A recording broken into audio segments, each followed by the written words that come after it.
This time it was the Prime Minister. His first question was, Jage? His first question was, Jage? He said, हाँ sir, like, it's 12:30, what else? He said, अच्छा, TV देख रहे हो? हाँ sir, TV देख रहे हैं। भारत के दो नेता इस वक्त पूरी दुनिया में अपना परचम लहरा रहे हैं और जबरदस्त तरीके से भौकाल दिखा रहे हैं।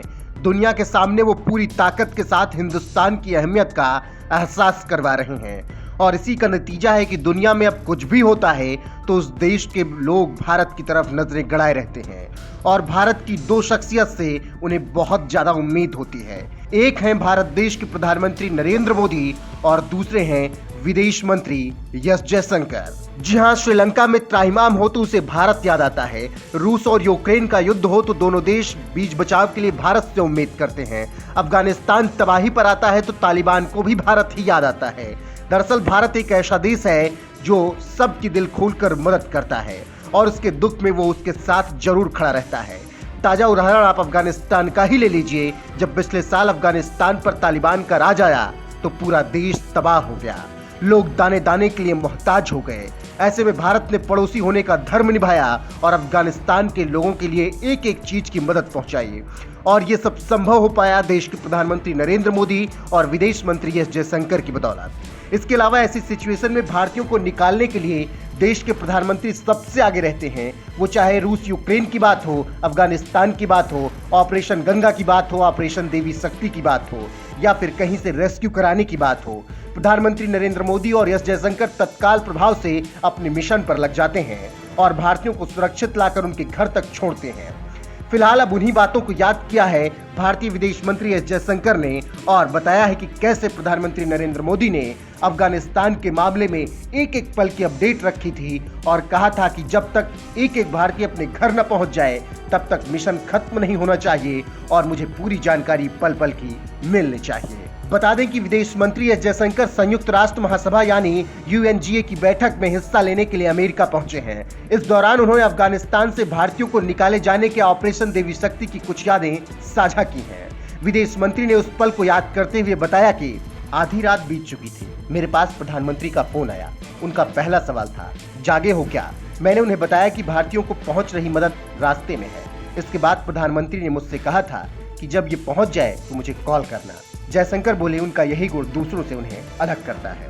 एस जयशंकर ने जिस तरीके से प्रधानमंत्री नरेंद्र मोदी की संवेदनशीलता और काम के प्रति उनके समर्पण का जिक्र करते हुए किस्सा सुनाया, वो ये बताने के लिए काफी है कि अपनों के लिए प्रधानमंत्री नरेंद्र मोदी हर समय उपलब्ध रहते हैं और उनका ख्याल रखने के लिए तत्पर भी रहते हैं। फिलहाल पीएम मोदी और एस जयशंकर की जोड़ी दुनिया में इस वक्त कमाल कर रही है और भारत पूरे दम के साथ हर एक को जवाब देने के लिए तैयार खड़ा हुआ है। साथ ही अपनों को सुरक्षित बचाने के लिए भारत लगातार प्रतिबद्ध भी है, जिसमें सबसे बड़ा योगदान अगर किसी का है तो वह है देश के प्रधानमंत्री नरेंद्र मोदी और विदेश मंत्री एस जयशंकर का। फिलहाल प्रधानमंत्री नरेंद्र मोदी के बारे में एस जयशंकर ने जिस तरीके से यह किस्सा सुनाया और बताया कि वो अपनों के लिए हमेशा तैयार रहते हैं, उस पर आपका क्या कुछ कहना है? अपनी राय कमेंट कर हमें जरूर बताएं। Normally, when the Prime Minister calls, you get a no caller ID. This time, it was the Prime Minister.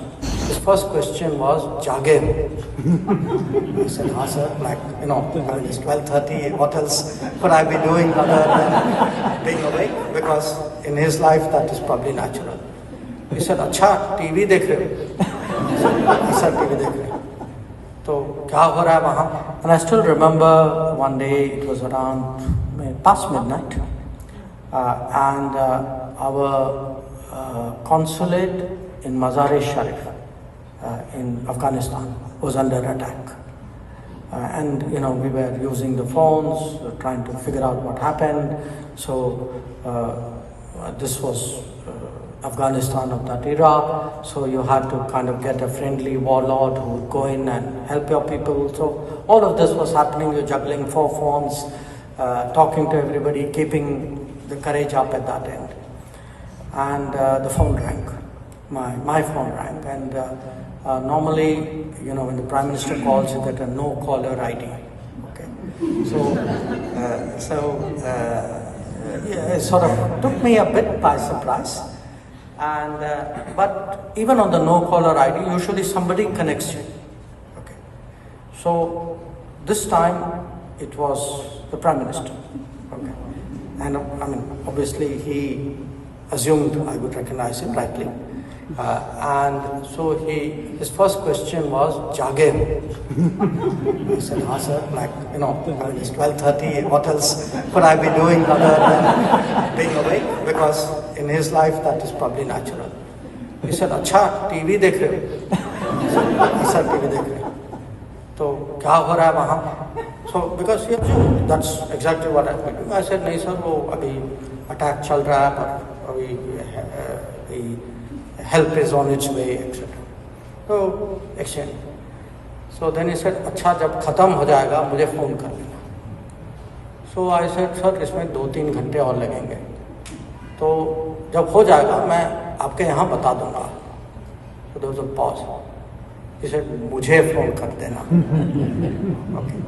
And I say this to you because that sense today, that sense for people who work in the government, people who are in public life, who are in political life, and I would say today people in the country, I mean the way he put it, good times or bad times, he's there.